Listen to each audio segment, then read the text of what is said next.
Welcome to Clause 8, the Voice of IP, hosted by Eli Mazur. Is it preferable for patent cases to be handled by district court judges who have relevant expertise and experience? Senator Leahy can't make up his mind. The Leahy-Smith American Invents Act created the Patent Pilot Program. The program allowed federal district court judges in select districts to volunteer to handle patent cases. The goal was for certain judges to have increased expertise and, as a result, do a better job. However, last year, Leahy expressed outrage that Judge Alan Albright attracts a large portion of patent litigation to his Waco courtroom in the Western District of Texas. In a favorable reply to Leahy's pressure campaign, Supreme Court Justice John Roberts stressed, quote, the role of district judges as generalists, end quote. Eli decided to talk to one of the leading experts on the subject of patent venues, Professor Timothy Hsieh, about this recent controversy. Eli also talks to Professor Hsieh about how courts think about venues being outdated and his fascinating career trajectory as a patent litigator turned patent examiner turned law school professor. Clause 8 is part of IP Watchdog and sponsored by Harity, the go-to firm for the Patent 300 for patent preparation and prosecution. All right, so the first question that I like to start with is, do you remember when you first became aware of patents, and did you have any thoughts about the role they played? That's a great question, because I sort of got into law, and my interest in law was sort of really when I was thinking about applying to law school, it was almost like a last-minute thought or decision. It wasn't really well thought through. And I was completing my engineering undergrad education at UC Berkeley. I was majoring in electrical engineering and computer science, and this was like the early 2000s. And so at the time, I was very used to things that were like very, concrete and tangible and, hardware and circuits and things like that. And this whole concept of the law was just a very interesting, concept or premise, because it was something that wasn't really tangible, wasn't really something that you could touch or feel or taste, but still controlled, so much of our day-to-day interactions in society in general. And my dad, he was actually involved in this trade secret case, and so that was actually my first introduction to IP, like what intellectual property was. Yeah, because he was an electrical engineer, and the trade secret case he was involved in, you can actually find it like in the California Reporter. It's 103 Cal Reporter 2D, like I think 5.1 or something, and it's all about like sort of the definition of a trade secret. Did you always have in mind that you wanted to become a law professor, or is that something you kind of decided later on in your career? Yeah, so when I was in law school, I transferred to Hastings, and then because my main sort of focus and goal was to work in California after graduating, and I thought Hastings was like in the perfect location because Bay Area and Silicon Valley. And when I was in law school, I wasn't really thinking about it, but I knew, like my best friend from law school, his name is John Haskell. He is actually a professor at the, I believe, University of Manchester in the UK. But he went straight from law school to academia, and then he was like always interested in teaching, research and writing from the get-go, and really had no interest in like, working at law firms or anything like that. And so like I was exposed to that, almost that like thinking, or that just, going the path of academia, was something that was out there and possible. And then he also knew there was another mutual friend that we knew that I think his year, he knew better. I think his name was Boris, but he ended up also sharing that aspiration of just going into academia. But he went to law firms and worked there for a little bit just to pay off his student loans. And after he paid off his loans, then he went to academia. And so I was always exposed to that idea of like being a law professor and going to academia. But most law professors, are like your friends. They going out of law school, they know that's what they want to do, and they figure out, well, what's the path? Should I get a PhD? Should I do that? Right. but your experience is unique in that you practiced for a long time, and we'll talk about that a lot of different ways. Somebody out there who's listening to this who said, that sounds pretty cool. What is it that you first did to actually start that process once you decided, I definitely want to do this? Where did you kind of begin in this after your, Yeah. long career? Yeah, that's such an excellent question because in many ways my career has been backwards or like reverse, or I've done things like in reverse order with respect to the way, maybe people traditionally do things because Yeah. I went straight to law firms, but usually people like, especially if you want to get into patent law, patent prosecution, or patent litigation, you like maybe work at the USPTO as a patent examiner and then maybe do a clerkship with Yeah. like an active patent district judge, or then maybe later on the federal circuit.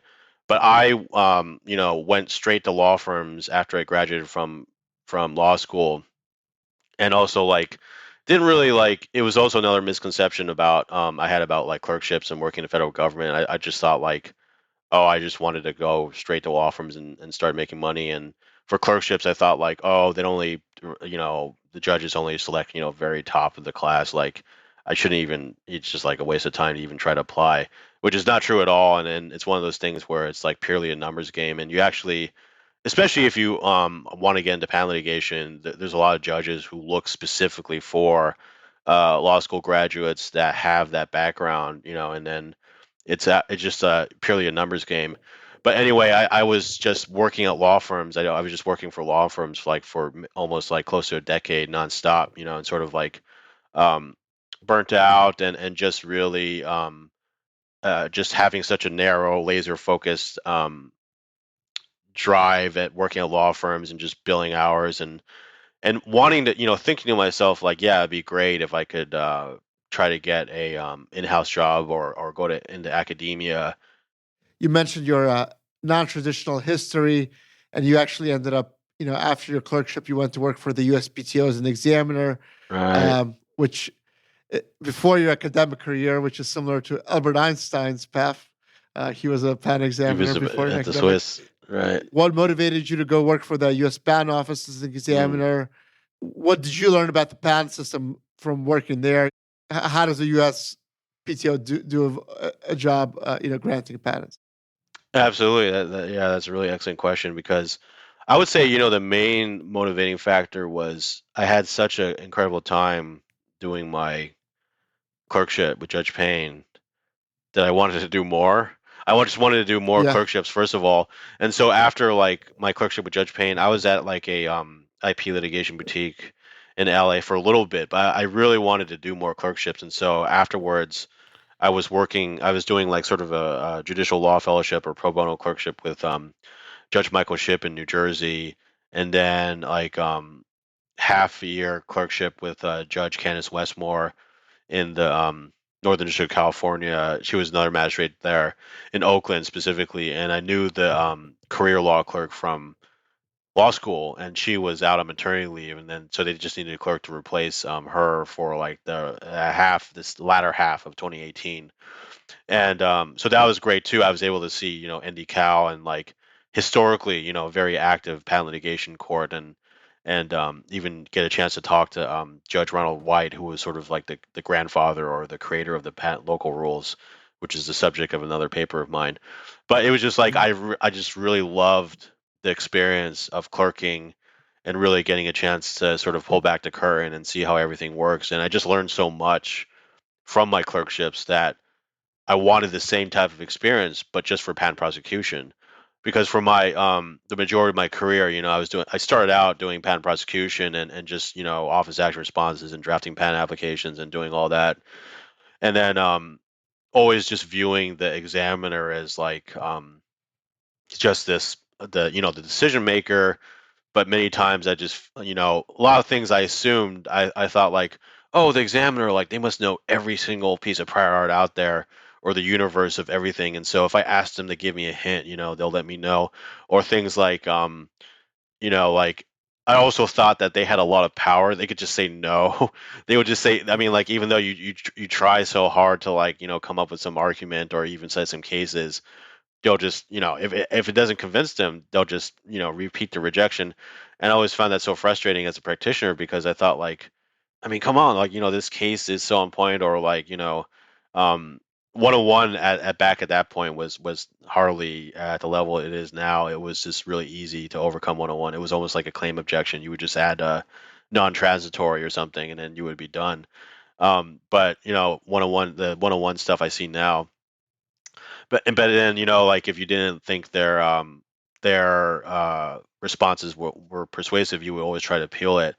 And then so I was always like curious, like, especially after my clerkships with judges, I was always curious, what's it like, to be an examiner? Like, what's that perspective like?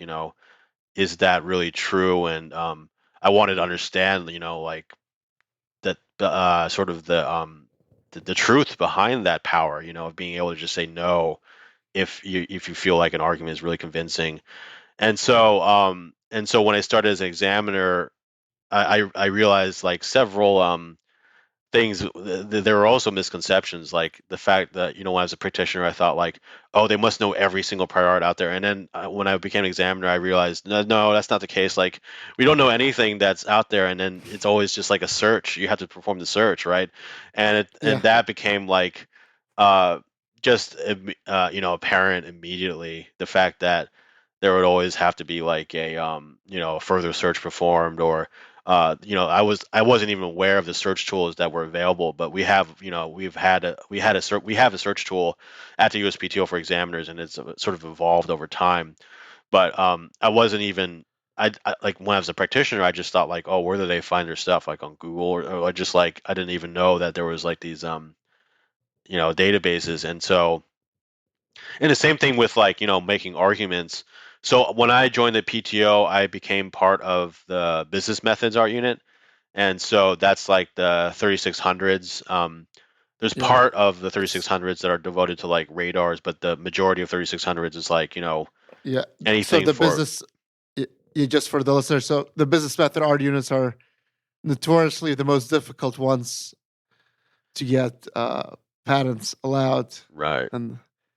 And did you choose specifically to be in that art unit, or was that No, yeah, it was interesting because I applied for the vacancy, and I guess they just assign you based on the need.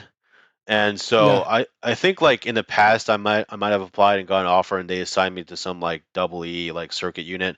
But the time that I applied and started in 2019, they assigned me to business methods.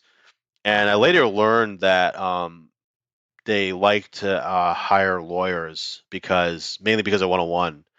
And because like, and business methods, in addition to being the most difficult bar unit, and having the lowest allowance rate, one of the lowest allowance rates. And I remember there was this article by, I think Gene Quinn wrote it on IP Watchdog, about how to avoid the pit of despair known as 3600. And there was like an article saying, just don't put the word money or fund or transactions in your claims, because it's true to a large extent, because if you do, like, it just triggers whoever is responsible for distributing the application to file it in business methods. But like, once it's filed in business methods, it's just like close to a death sentence. And the main reason is because of 101. And then I learned that in my class of we have like labs and classes, like more than 2/3 of my class were attorneys. And they were either already practicing, already knowing the details of patent prosecution. But the main reason why they hired attorneys is really because of 101. And it was just like so much more sophisticated legal analysis, and citing federal circuit cases, and really getting down into like, what set of facts will overcome 101 and what really doesn't.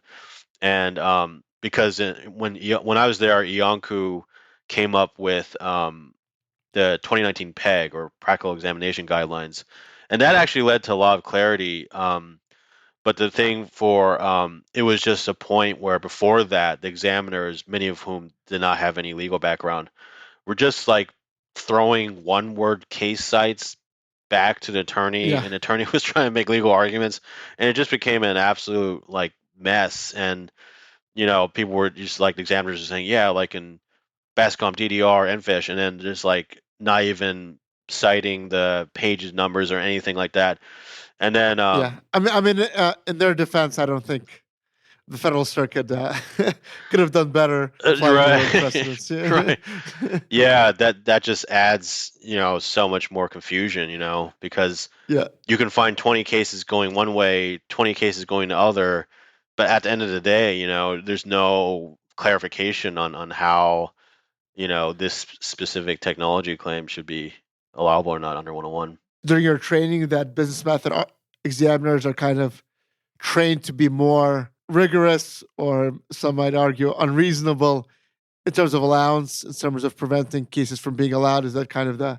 Yeah, I mean, especially for me, like I think I was trained to be maybe overly rigorous at the beginning, particularly because I came from, I was a practitioner before, and so I sort of saw.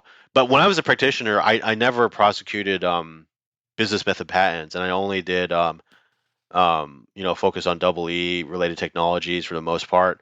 And but even if I did anything with 101 back then, it was just so much easier, so much more simpler. It was, like I said before, it was really just like a claim objection, and then you would just add the word non-transitory, and then you would be done, and you would overcome the 101 rejection. But over time, with like Alice and Mayo and all those cases in Rebilski, it just has become just this really complicated morass of just conflicting jurisprudence and like all these different federal circuit cases. And so now for like 102 and 103, I feel like we're on the reasonable level in terms of like every other art unit, because like we have to find the prior art. But if they're if the applicants are able to amend their claims to a point where um it really becomes not obvious, if like I have to combine like 3 or 4 or 5 references.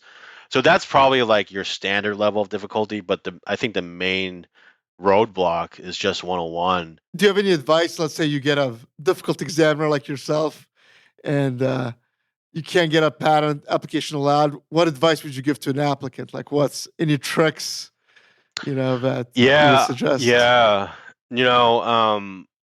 I would say, like, my number one tip is always interview. And there's a lot of things that, like, if you just talk it out, and even like a lot of times, for like, based on my experience, like for 102, 103, talking it out is not that helpful, because it's really like, the examiner is always just going to say, well, I just have to perform further search. And and as I learned, like, the examiner doesn't know the whole entire universe out there. Like, they have to do that process of the further search. So it's really just like, it's not the most productive use of time to ask them, like, oh, I added this new thing. Can you allow it? Like, I mean, it's just like, I need to take a look, and then I need to do further search. But I think it's really helpful for 101, because then you get into the discussion of like, what is, if you do something or change something, you really wanted to make it like a improvement to technology, or like an improvement to a technical field. And many times, when I was just trying to talk to the examiners, trying to talk to the applicants, I would say, like, you want to make it very difficult for me as examiner to argue that, oh, this step is just can be performed by a human being, and all your hardware, all your the processors or whatever are just generic computing components. So if you take those out, you strip those out, and you're just left with abstract steps, you haven't gone enough. And you want to make it so there's a clear sort of like change in technology or improvement to technology.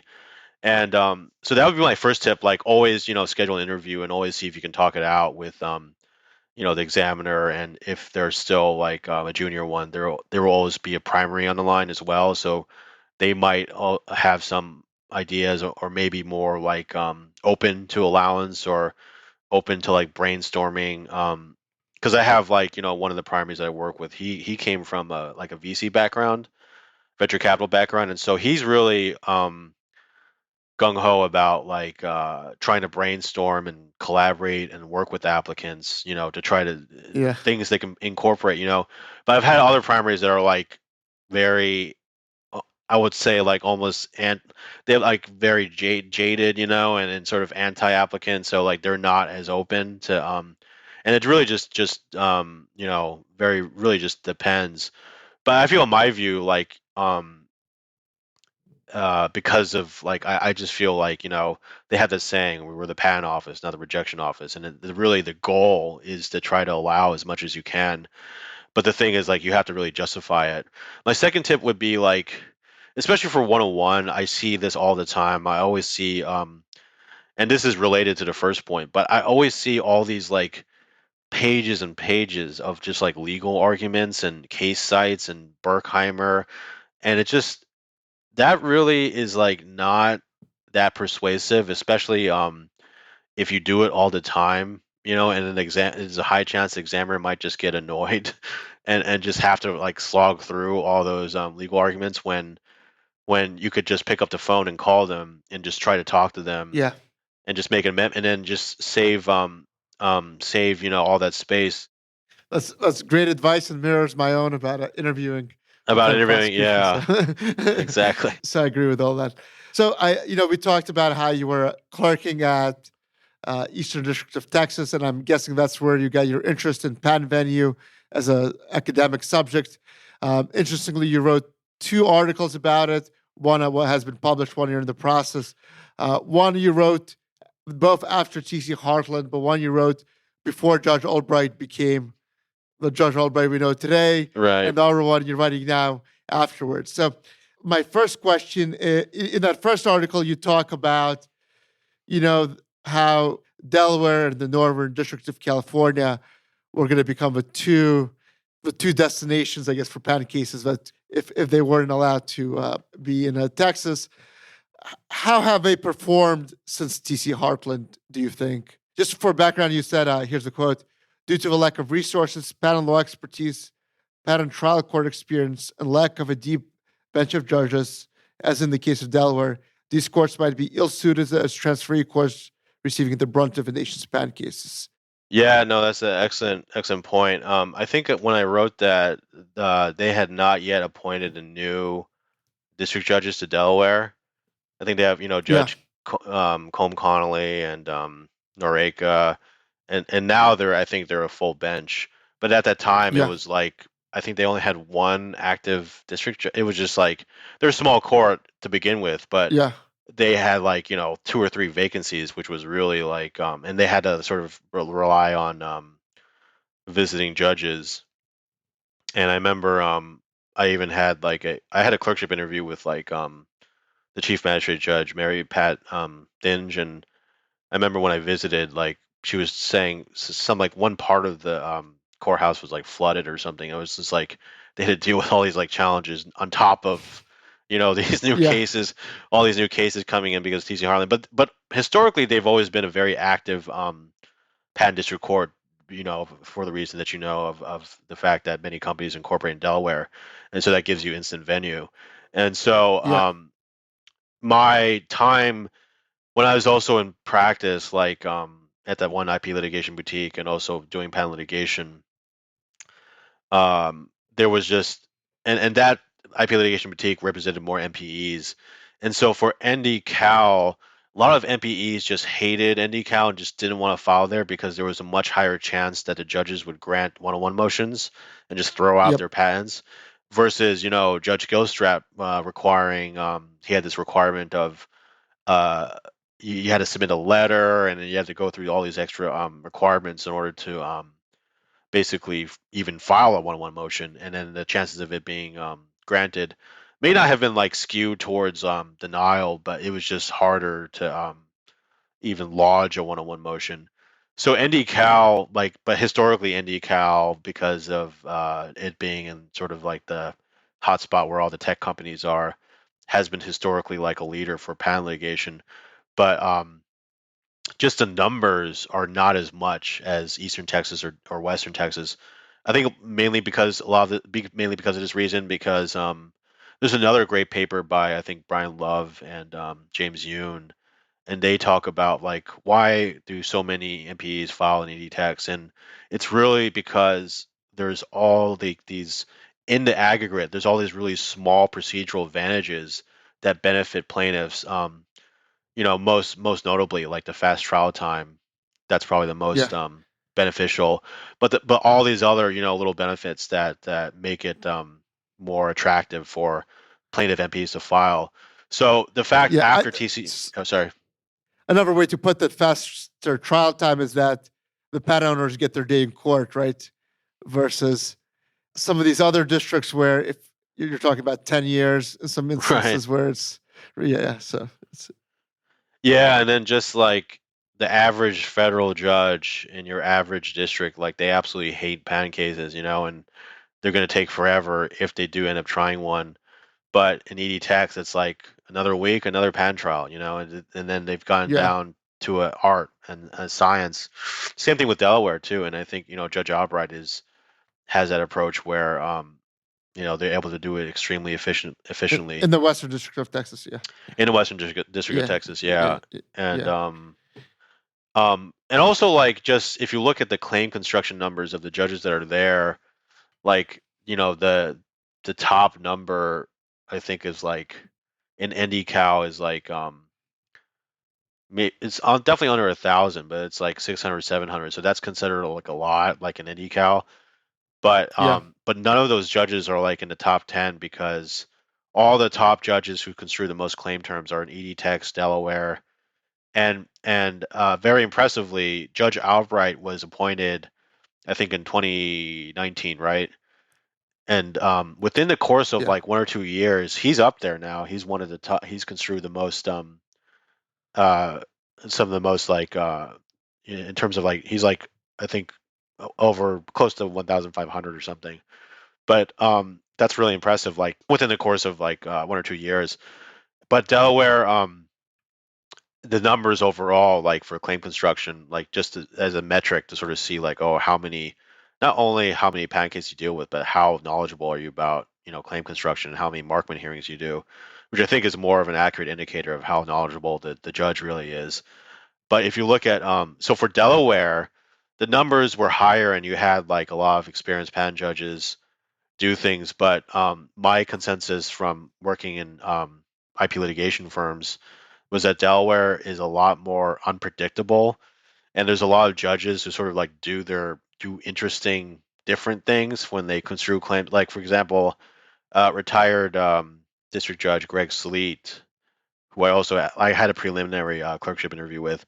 He would do something very interesting every time he drafted a Markman order, and he would like he would say the term was like a filter, and then he would say, "Oh, these following terms are being construed," and he would put a footnote. But in the footnote, he would put paragraphs and paragraphs of his analysis. And so I don't know if that was a way just to say like, "Oh, this is not really part of the main holding," or I mean, he might have had like a brilliant reason behind it. I just don't know. But you had like each judge do very different things. But I just feel like the reputation that Delaware has in terms of like for the practitioners, especially if you're representing MPEs or plaintiffs, is that they tend to try to stay away from Delaware because there's less predictability and less certainty. Whereas if they file an ED Tex, there's more consistency and you get like more just you can sort of expect what the result is based on prior precedent, which ideally, for like any area of case law or jurisprudence, like usually that's something that is the goal for that you're trying to attain, some consistency. I mean, predictability in law is, I think, something, if you want to have rule of law, that's kind of a requirement, right? Right. We should look at that as a good thing, right? I would think. Yeah, no, absolutely. It's not just like a preference. Right, should be predictable or not. Right, it's totally at the whim of what the judge had for breakfast that day or something. Yeah.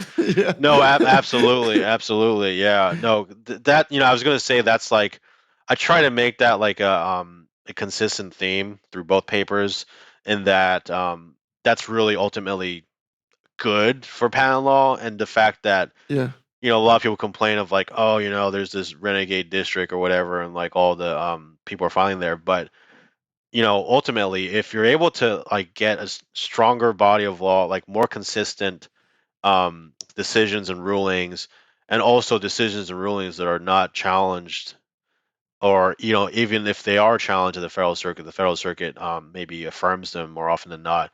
I guess the exception to that would be sort of just the writs of mandamus.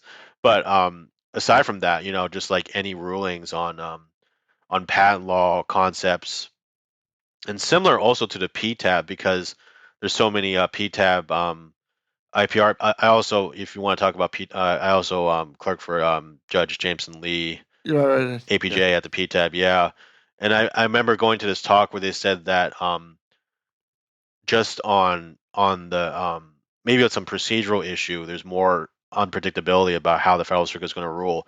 But in terms of like the patent law issues, like 102, 103, 101, it's like 70 to 80% of the time the PTAB decisions or the APJs are affirmed. And so I feel that is a sign that whatever lower court you're talking about, the PTAB or the district court, they're doing their job correctly, and they're also making the correct decisions in terms of patent law, because, if it's being affirmed by the federal circuit, it's something that is in line, with the prior precedent.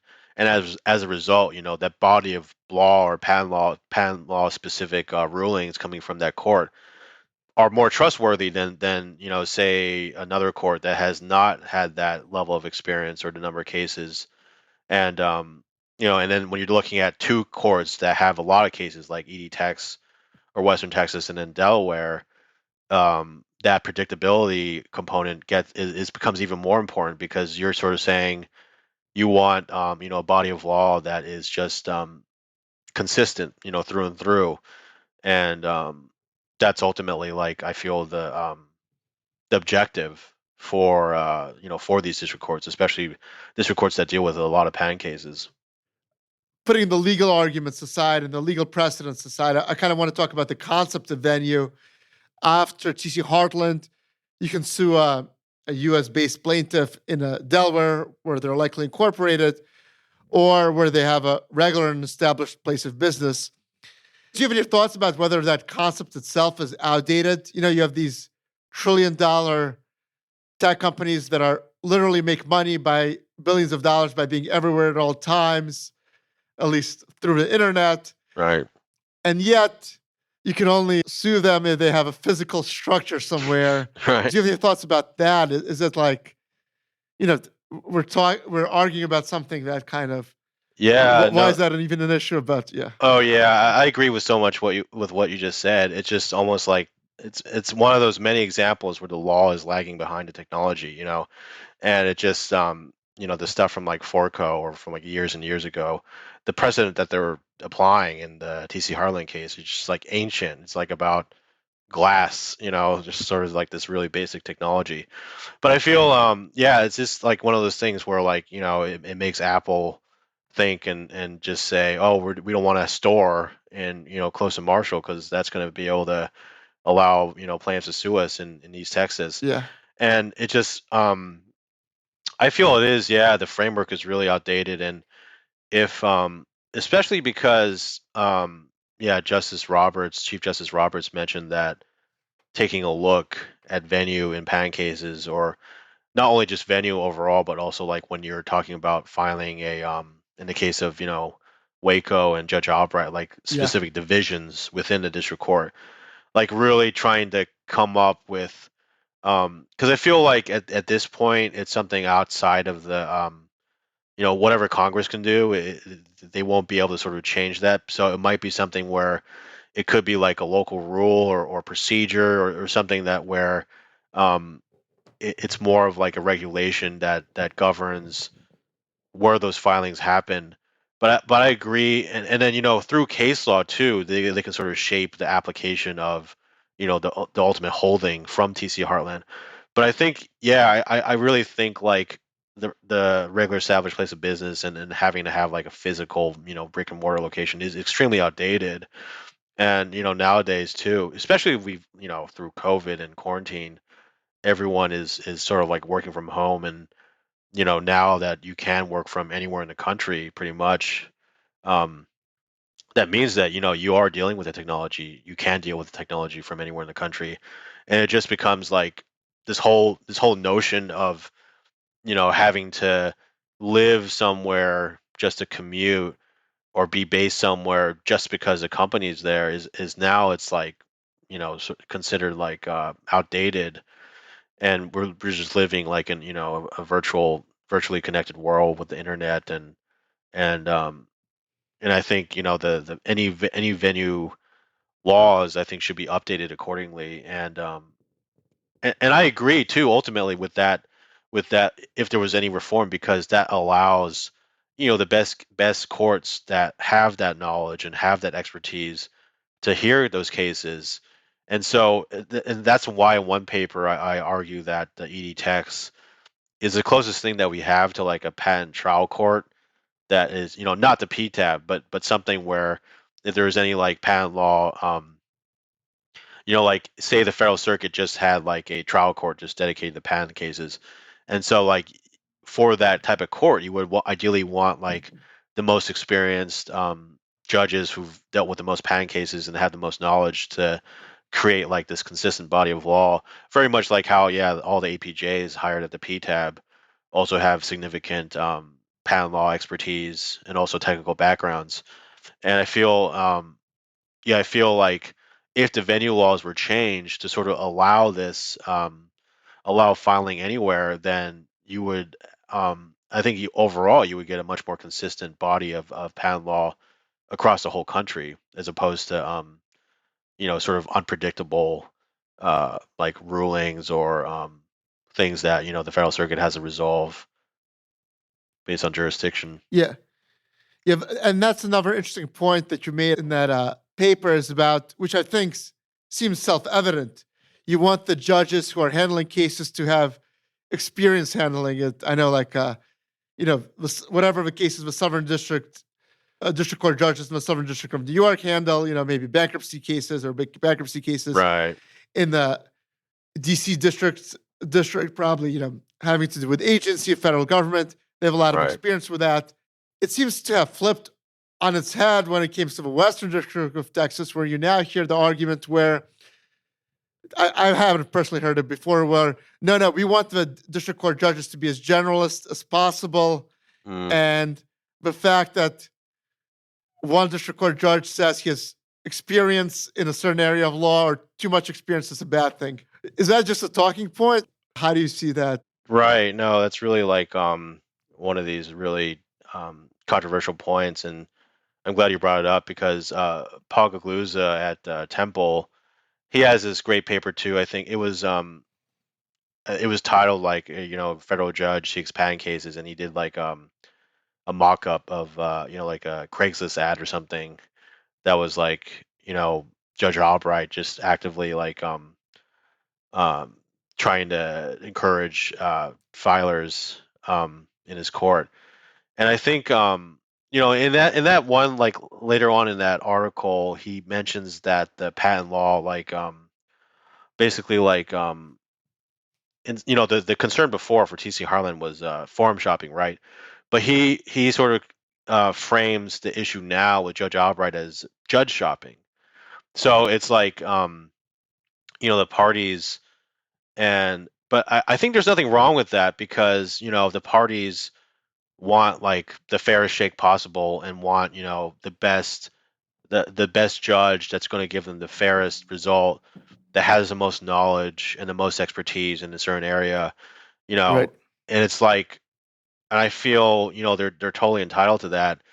And just the fact that, if you do file in Waco and you click that pull down, that drag down button, and Judge Albright's the only one there, but now they have Derek Gilliam, who's the new magistrate judge. So now there's probably some more um, diversity there, and I think it's a simple fix too, in terms of like, if you're so concerned about parties just trying to get one judge, just move more judges there, or just make it a way where, um, if it's only one judge in one division or one area, maybe like broaden the pool out to like areas in Austin, or the different divisions of Western District of Texas. But I really feel like, yeah, the judge shopping thing, um, raises similar concerns as forum shopping. But I feel that I feel ultimately, with respect to that argument that I try to make in that ED text paper, it's ultimately a good thing in my view because you are allowing the parties, to choose the best possible arbitrator of their dispute, and because it may be faster, might be slightly more attractive for plaintiffs, but that doesn't mean it's somehow unfairly skewed towards defendants. If anything, the defendants are also getting a much fairer, much more balanced adjudication because you have someone who's very knowledgeable about patent law. Yeah, and plenty of defendants have won both in Eastern Yeah, District and Judge exactly. Albright's Yeah. court. Yeah. That's a big misconception too, because a lot of people think like, yeah, if you're just a plaintiff, like you're just gonna get a multi-million-dollar verdict. But they've done statistical analysis, and it's like it evens out, and it's just like one of those like, Yeah. if you drink the Kool-Aid or use it as a talking point, it's just very easy to like believe that one liner that yeah, Eastern Texas is plaintiff friendly, but when you really look closer, it's a lot more complicated, and it's not as skewed towards one side, and it actually is quite the results. If you just look at the results, it's quite balanced. The paper that you're writing now, after Judge Albright is obviously a judge, you talk about the unprecedented trend of, and you mentioned the federal circuit using mandamus orders to reverse venue transfers, which obviously they don't have the option not to get involved at all. What do you think is driving that kind of unprecedented behavior on the part of a federal circuit? Yeah, that's a great question. And then Professor Gugliozza at Temple has another paper about that. He wrote this paper around the time that the federal circuit was just using quite unusually a large number of writs of mandamus to challenge venue rulings coming out from the Eastern District of Texas. And in my view, I feel, yeah, a lot of those points he makes in that paper are essentially like it's an extraordinary writ. It's not supposed to be regularly granted and only used in the most like rarest of circumstances and for something extreme, right? So it's just highly unusual that there's like in the past year, I mean in those years that he was analyzing, it was like 20 or 30, and they're all coming out from like the Eastern District of Texas, like in terms of venue transfer. And around that time I feel that it was like a way to try to enforce TC Heartland without TC Heartland already being US Supreme Court case. And so Yeah. after disposal, they just had limited. There wasn't too much they could do except for maybe doing a writ of mandamus because it was almost like because like the venue transfers happen so early on in the phase of a trial that like it's when you try and appeal motion for summary judgment, motion to dismiss, the case has already been disposed of, and it's something that where the federal circuit would have to order a retrial or basically a new case. But I think because of the timeliness and sort of the urgency of having to rule on a venue transfer motion, forced the hand of the federal circuit to use the writ of mandamus so often, and you see that a lot now too with the Judge Albright venue transfer decisions as well, because it's almost like it's just like he's constantly being second guessed too. And when I was in ED Tex, I did quite a few of those orders involving venue transfer, and that paper really talks about how it doesn't need to be like 8 factors or whatever. It just really like if you just boil it down to like three main factors or as little factors as possible. Because there was another great paper that Barn Barbie did at about like trademark. It was a similar like he was just saying there's too many factor tests, and then like when a judge applies those, it's almost like they can try to short circuit the analysis, or it just ends up being sort of this arbitrary result where they can like Right. choose one or two factors in their favor. But in the case, yeah, so like for both Western Texas and Eastern Texas, I think it's just one of those things that I feel the federal circuit has like is oftentimes left with no choice just to try to use it because it's there.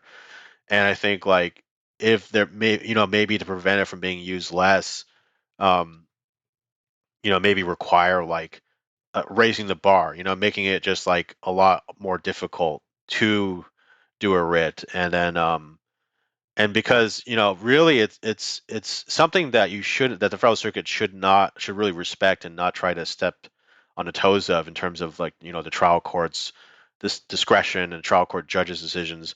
And there was that great it might have been the dissent, but it was like from Judge Moore in that Apple case, where she said, you really should be respecting whatever the trial judge is doing, and you can't just like launch these ad hominem attacks and try Yeah. try to second guess them, because you're an appellate judge. That's not your job. Like, their job is they're the expert, they're the master on all things trial related. So you really can't be but it's sort of like a little bit ironic, because I guess those are always appealed up to the um federal circuit.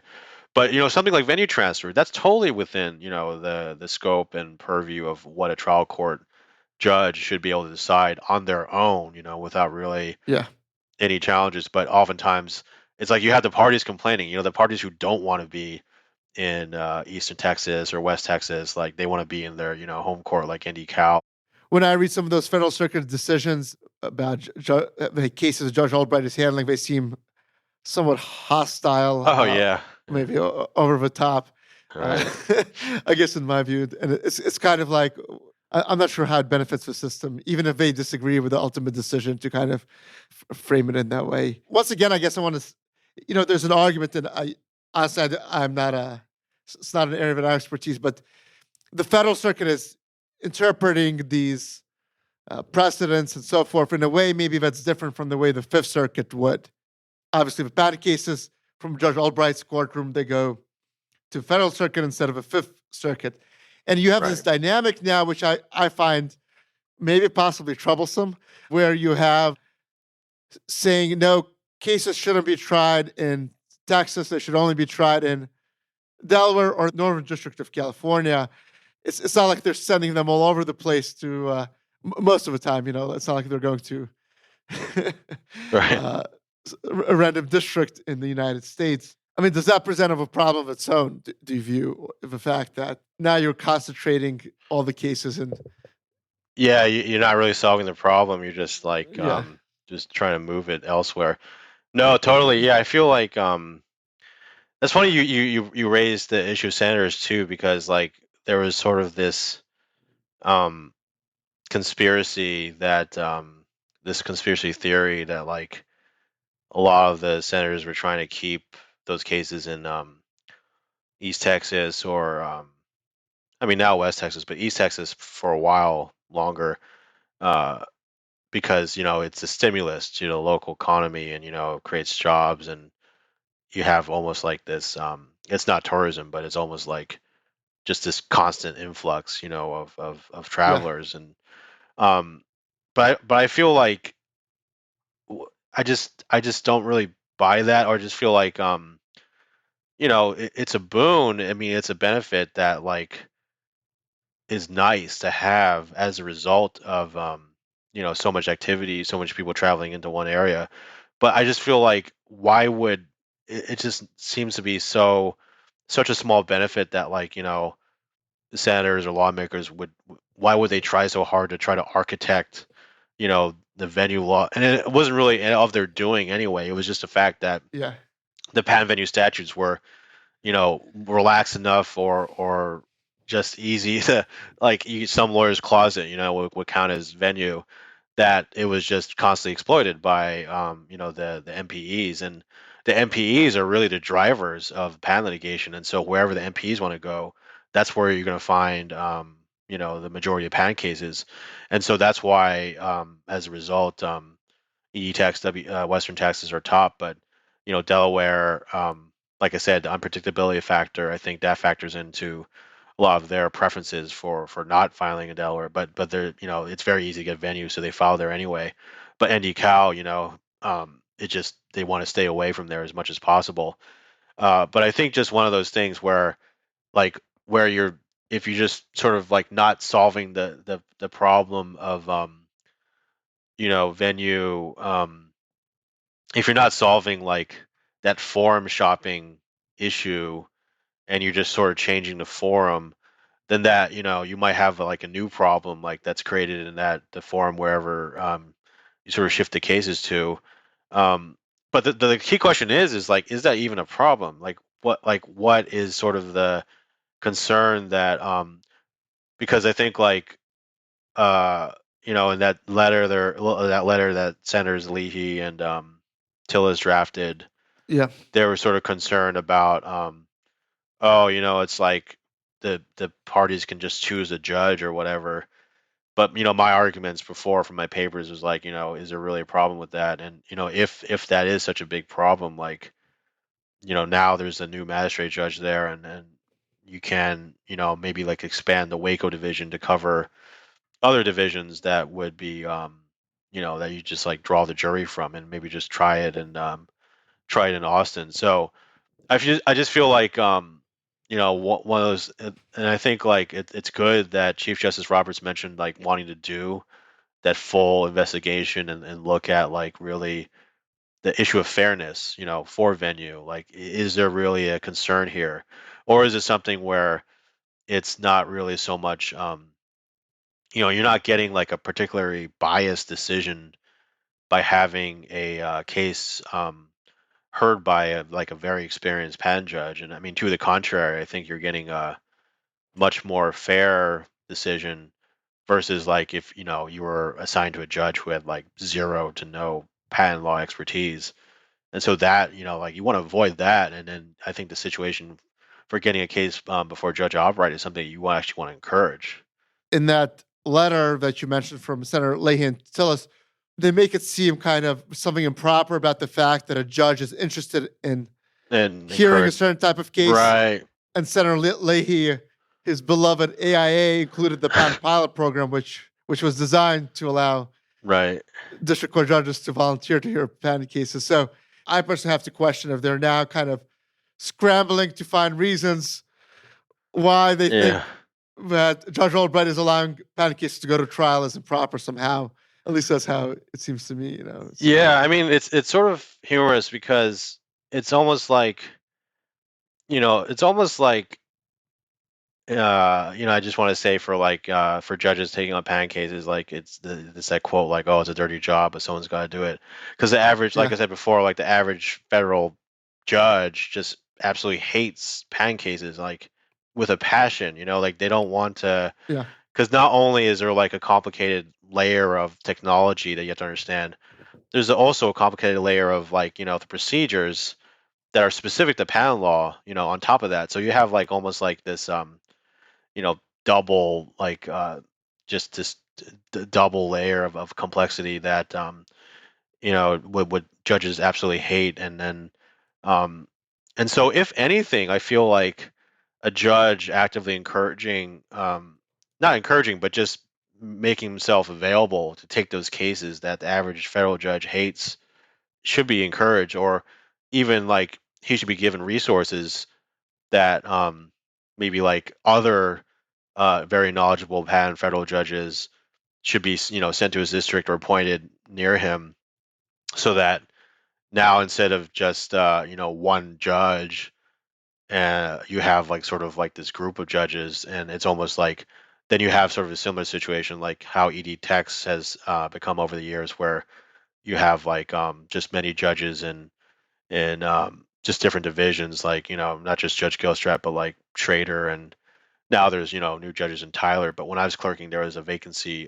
Previous Chief Judge Davis, he retired, so there was a district judge vacancy there for a while. But then the two magistrate judges there, Judge Mitchell and Judge Love, they were handling very active patent dockets too. So I feel like in that situation, you know, there was never that concern. Like senators would not be writing letters about like, oh, there's all these. I mean, they were concerned about the patent venue forum shopping, but the fact that there were so many very knowledgeable, very experienced judges being able to do that, to do like all the patent cases, I think is a good thing that the judicial system should strive towards. Judge Albright, I also heard him say that everything he does is publicly available, so he's happy for any other district court judge out there in Hawaii or something to Yeah, copy right. his rules, copy his orders, and do what he does. And that would attract, I mean, there's no secret, it's people file cases there, or patent owners file cases there because they think they'll have a chance to have a trial there. One last question I always like to end with this. Somebody's probably listening to this and he thinks, wow, that's a really cool career journey. What advice would you give to maybe a law student, or maybe a very experienced patent attorney out there who's listening to this and he wants to become the next Professor Tim Hsieh? The path is it's really not easy, and it was something that took me quite a while. And even though I had that aspiration or goal, it's just something that you have to constantly persist at and really just never give up, and always keep a small spark alive. There was this quote, I think, from this author Charles Bukowski, where he says always just keep a small fire burning. And that's really true for academia, because the path to getting a law professor job, it's highly competitive, and it's also one of those things that is very dependent on so many factors that you just have no control over, not just economy, but also the law school's current financial situation, if they want to expand, if they're wanting to reduce their faculty, or they're looking for a certain faculty in a certain area. And the whole process, I feel too, is one of those things that you have to just have the knowledge of what you need to do. And if anyone has any questions, I want to encourage them to reach out to me.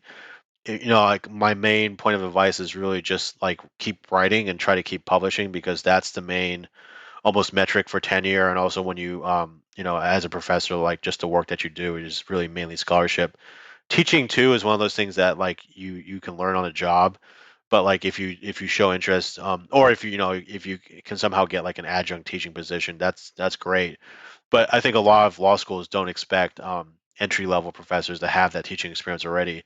It's mainly you demonstrate that through writing scholarship. You have to just not get discouraged, and just keep applying, keep trying to write and publish. If you can't get any teaching experience, that's also something that it would be great, on your resume. But as I mentioned before, I think that's really the only, they evaluate you based on, your work experience, if you worked at firms, or, in the government, or clerkships, and then also your scholarship, and then your ability to teach. And those are the three main important factors. And so as much as you can do towards trying to, strengthening those three things, I think you become more and more of an attractive candidate for law schools. And I would just say, just keep pushing, and just keep applying. Oh, VAP positions too. That's another a VAP is a visiting assistant professor position. And that's the main way to get around the fact that you don't have any teaching experience. Because if you apply for that program, a lot of law schools have VAPs. You basically get the chance to do your research, but you really teach. And then after you do your VAP, you get to go back on the market now with that teaching experience, so you become much more attractive as a professor candidate. Well, that's all great advice. Thank you so much for doing this. Thank you so much for having me on. I just feel so lucky and privileged, because I know you've only truly made it if in the IP world if you appear on your Clause 8 podcast. So I definitely feel very honored to be a guest. Well, thank you. I appreciate that. Thank you for listening to Clause 8. If you enjoyed this episode, please share with others and leave a 5-star rating. I'd also like to thank my firm, Hardy & Hardy LLP, for their generous support. Clause 8 is produced by Great Feeling Studios and Brick Brewer. For more information, visit voiceofip.com. Thanks for listening.